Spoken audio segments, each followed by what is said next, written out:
Ooh, look at this beauty. This didn't happen last time, so that makes me feel better. Because that means like we must be doing something right? In today's video, I'm going to reattempt making vegetarian ramen from scratch, but I'm going to try and not mess up the noodles again. I want to give a big thank you to MorningStar Farms for sponsoring this video. I used some of their plant-based items as toppings in my last video, and since they have such a variety of products, I'm going to try a couple of different ones. We'll see how this goes. I also really enjoyed the spicy ramen I had on the last day of my latest challenge, so I'm going to try to make this version spicy. So you're probably wondering how I'm going to recover from the last attempt. Well, I have a friend that used to own a ramen shop, and I picked the heck out of his brain. I asked him a bunch of questions about the broth and noodles, and I feel more confident this time going into it. The first thing up is making the broth, so I'll start chopping up the vegetables. I've got some carrots, celery, onion, and some corn. So for some reason, I went to 3 different stores and they didn't have any fresh corn, so I'm using some frozen corn. It is pre-cooked, but it's a little bit frozen, so that will help a little bit. I'm hoping by it being a little frozen, it will help it not overcook as much. Also, I just want to let you guys know how proud I am of y'all getting the leak in the boat reference in the last video. There's a leak in the boat. So to make the broth spicy, I'm going to add jalapenos because, you know, for the most part, they're pretty mild, but I think they'll add a good kick to it. I debated on whether or not I should keep the seeds, and I think I will keep it in. I'm also going to crush up some whole garlic to add. Next, the white part of some green onions. Okay, so this is my first time working with fennel. I asked my friend, do I just throw the whole thing in or what? And he just said rough chops. So I don't know what that means. I washed it and we're gonna do a rough chop. Also don't know if I'm supposed to keep these. I'm gonna say no. I'm sure I'll hear about in the comments if I did it wrong. It smells like black licorice, which I don't like. This seems like rough chops. That was a rough chop. So in my last video, a bunch of people gave me some tips on how to easier peel ginger. And one of them was to leave it soaked in water a couple hours ahead of time, which is what I did. Makes sense, so that it's easier to remove the skin. Also another thing, to have the concave towards me. Oh, holy smokes. I don't know why. I don't think I expected to work that well. Genius. Last time I sped up the footage. This is all real time. I was complaining so much last time. Beautiful. Thank you for the tip, guys. Time to char some vegetables. Or not. I'm scared. Now cool. I know how to operate it.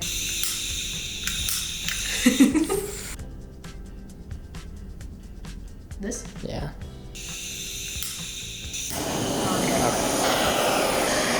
Let's go. Okay, back on track. This part was very satisfying and the whole process took less than 5 minutes. Beautiful. I started heating up my pot and I don't know what I was thinking here. I just saw a film of oil and was wondering where it came from. Oh. And maybe don't touch it. Just gonna add a little bit of oil. First I'm gonna toss in the green onions along with the ginger and the beautiful onions. This right here is it smells nice, starter pack. Even though I charred it already, I'm just going to cook it in the pot for a little bit before I add the water. My friend told me that the kombu only need to be cooked for a little bit since it can let off a strong bitterness. His tip was to add cold water and bring it up to 140 degrees Fahrenheit on a medium-low heat. Then remove the kombu. I'm gonna go ahead and add the mushroom now too, just to start getting that umami flavor. All right, so the temp of the water now is 103 degrees. Once it's 140, we will remove the kombu. But until then, adios. Cleaning as we go this time. I learned my lesson. Less stress. Less stress. Whoop. Oh. Oh. Oh. Oh my god. 69. That's all right. I mean, we shot past the target, but that's okay. It's not the end of the world. I removed the kombu and added the rest of the vegetables. Got the leeks in the pot. Hopefully it doesn't leak. Alrighty, here's the jalapenos. It is a full pot, I'm not gonna lie.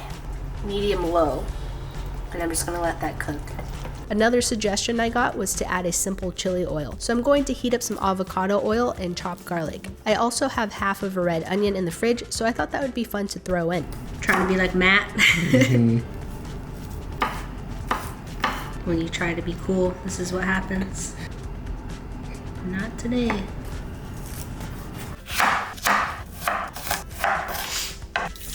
using these. Strained it twice, and now I have some chili oil for the base of my ramen broth. It looks better. So this is kansui. My friend gave me this because he said he had a bunch extra. It's potassium carbonate and sodium carbonate. This is what will make the noodles chewy. I'm combining 10 grams of that with 10 grams of salt and 390 grams of water. And next up is adding 1,000 grams of flour. It's gonna be a lot actually. Another tip I got was to fluff up the flour for 1 minute on low speed on the stand mixer, which is another change. I won't be hand kneading this time. Hopefully that will increase the success rate. Adding in half of the salt mixture at a slow stream while the machine is on speed 2. So I'm going to let that run for 4 minutes. Cleaning as I go so I'm not left with the disaster of a kitchen. Then I'm cleaning off the dough hook and scraping the sides of the bowl, slowly pouring in the rest of the mixture and letting it run for 4 minutes. I don't know if this is what I'm looking for. He said it would be loose and sandy, but he said just press it to the bottom of the bowl. Hi, flour. Control Z. Back, and you go. No mistakes, just happy accidents. Oh. Much better. So he says press everything into the bottom of the bowl. Whoops. Oh! I'm kind of worried about how dry it is. Would you like a ramen pie? I think this will be okay. I'm just gonna press it down a little bit more, cover it, and then do it. And hopefully he'll text. Good luck. Be safe, my friend. Now it's time to check on the veggie broth. All right, this has been about an hour and a half. It looks and smells great. Nothing has exploded. I actually prefer this because last time when we made this, everything was kind of overcooked and mushy. Yeah, this looks much better. I'm just gonna add a spoonful of red miso to this. Is that too much?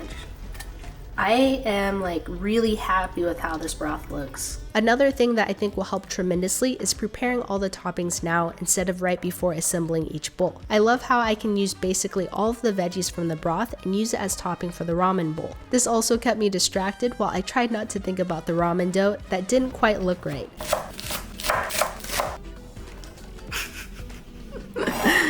What were the chances of me actually making that 100%? I got some sushi nori sheets that I cut into quarters. I was just going to get the seaweed snacks, but thought these would be better since they didn't have the added salt. The moment of truth, how do you think it's gonna look? I'm optimistic. Okay. Was this supposed to rise? Oh, I'm a little stressed now. Stressed, but powering through. Floured the counter and plopped the dough onto it. So I've been meaning to get one of those things that chefs have where they do this and they scoop it, you know. I don't know how to say it, but I don't have one. Yeah. So I'm just using this fish spatula that Matt got me because it was the closest thing to it. That's kind of not as effective as I thought it would be. I'm cutting it into quarters and then each one into half so I get 8 pieces. I'm not saying it here, but I'm pretty stressed at this point. I mean, I haven't had successful ramen noodles yet, so I'm not sure how they're supposed to look right now, but this just doesn't look right. To keep it from drying out, I'm just laying a wet paper towel over the top. I don't know about this. It's kind of dry, you know? Mm-hmm. I pulled my pasta maker out of storage. Not gonna lie, I spent 20 minutes looking for this thing before I remembered I put it on the top shelf in my closet. Right, back with our nemesis here. This is the 3rd time I'm attempting ramen noodles from scratch, and 3rd time better be the charm or I am out. Okay, that is the widest setting. So I'm running it through the widest setting and then the next 2 sizes up. And he said to do this a total of 3 times. Fold it in half and then do the same process again. Last time, we're gonna fold it again, back to the widest setting. This is the last one. Dude, that actually looks pretty good, yeah? It's like, no, please not now. Hold it together. Everything's fine, everything's fine. It's not going anywhere. I think it might be this one. Oh, I was so nervous. Oh, what is that? Yo. I think so. There it goes. It's okay. It's the first one.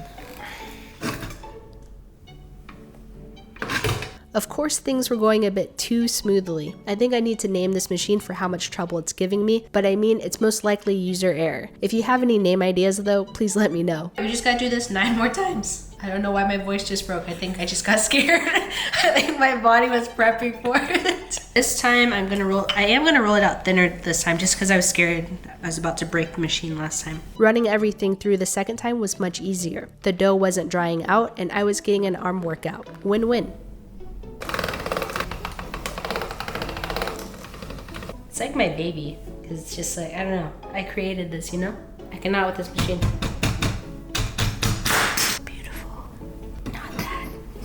What do you think? Dude, it's so much better than last time. Okay, little babies. Just sent a message to my friend showing him the picture and he says he thinks we can go 1 thinner. So that's what I'm going to do. So on the third one, I went down to the third size up from the widest setting and holy smokes, this is what happened. That looks so good. What? I thought I was happy with this, but this right here, this is what I'm happy with. This is my baby. Okay, so I just had to do that 7 more times, but at least things were looking more optimistic. Better than the last time is all that I can ask for. Finally down to the last one. That's it. It's all about improvement. I also spent extra time cleaning up the mess now while my cat watched. You want to help? No? Okay, that's cool. I mean, the least he could do is pretend to help. It's not a cat's job. I will be preparing 3 different vegetarian ramen bowls. So one of the toppings I'll be using is the Veggie hot and spicy sausage patty. I've had leftover patties in the past that I've just thrown into instant ramen instead of putting them back in the freezer, so I figured these would be a great addition. For these, I'm just cooking them in a non-stick skillet and attempting to do a little flip. I've been practicing. Oh! It just did the same thing. Hey! I'm getting a little better. Next up, we've got the Veggie spicy popcorn chicken. I really liked these last time, so that's why I'm going to be using them again. It was like the perfect texture mix. Another reason I love these, besides the crunchy texture in the broth, is that they're easy to make. All you gotta do is throw them in the air fryer until they're crunchy. This just took 5 minutes. Perfect. Last MorningStar Farms product I'm using are the veggie chicken strips. I'm adding it to a non-stick skillet with water, covering, and then tossing it with some chili flakes to keep on theme with spicy bowls. So I just tried it and I think it needs a little bit more miso, so I'm just gonna add this. But the broth looks great. I do think it needs 1 more straining just to get a little bit of the bigger pieces out. Time to assemble the first one. My friend told me that a good ramen bowl has tare and seasoning, which I'll be using shoyu, then fat, which I'll be using my chili oil. Then you have the broth, and then the most important ingredient, the noodles. This looks about the right amount. Not too much, not too little. Dude, do you remember these clumping last time? I'm having flashbacks right now. Scary and sad flashbacks, but now we just gotta cook them and hopefully nothing crazy happens. Okay, my heart started beating faster because I was getting nervous. I added the noodles to a strainer and cooked the noodles in boiling water. Once the noodles seemed done, I added broth to the seasoning and fat mix and plopped the noodles in. Dude, this looks so much better than last time. Make a bed for the toppings here. So far, so good. Last component to the dish, the toppings. I added carrots, mushroom, the seared veggie chicken strips, green onions, and nori. Now that is a good looking bowl, but time for the taste test. Ooh, look at this beauty. So in the last video, the broth kept disappearing and I thought that was a bad thing, but I talked to my friend and he said that's what the noodles do. So I feel much better about that and I'm gonna add some broth to this. Even though I just used jalapenos and the chili oil, the broth was much spicier than I anticipated. I couldn't slurp the noodles because I would inhale the spices and get choked up. The veggie chicken strips were great as a topping. I always like to add at least 1 protein to my ramen and this hit the spot, but it was filling me up and I had 2 more bowls to go. Dang. That is good. This broth, these noodles, these toppings, they all hit the spot, guys. The noodles are nice and chewy. Everything is just great. After the successful first bowl, the second was easier to assemble and it was more fun. Just like instant ramen, it's so easy to add toppings to make the bowl prettier and more filling. The hot and spicy sausage had a slight saltiness to it that paired well with the noodles and veggies. This was another solid bowl. The noodles are like underneath the broth and all of a sudden they're like, hey, what's up? This looks great. Carrot, sausage, mushroom, Just ties it all in together. All right, last but not least, I'm down to the spicy popcorn chicken bowl. My favorite part of adding the popcorn chicken is the crunch they add to the savory broth and slightly chewy noodles. One of the best texture contrasts in my opinion. So my two biggest takeaways from this experience is one, you really got to trust the process. There were so many times I felt like something didn't look right, but I just kept going and luckily it worked out. And two, this was my third attempt at making homemade ramen noodles. Just like in life, there are times when we fail at things, but the important thing is not giving up. Try again and that failure just becomes practice. You may find that mistakes are more forgiving than you think. And as I end this experiment and video, I want to give another huge thanks to MorningStar Farms for sponsoring this video. Absolutely delicious. All right, we did it, Kyle. Good job.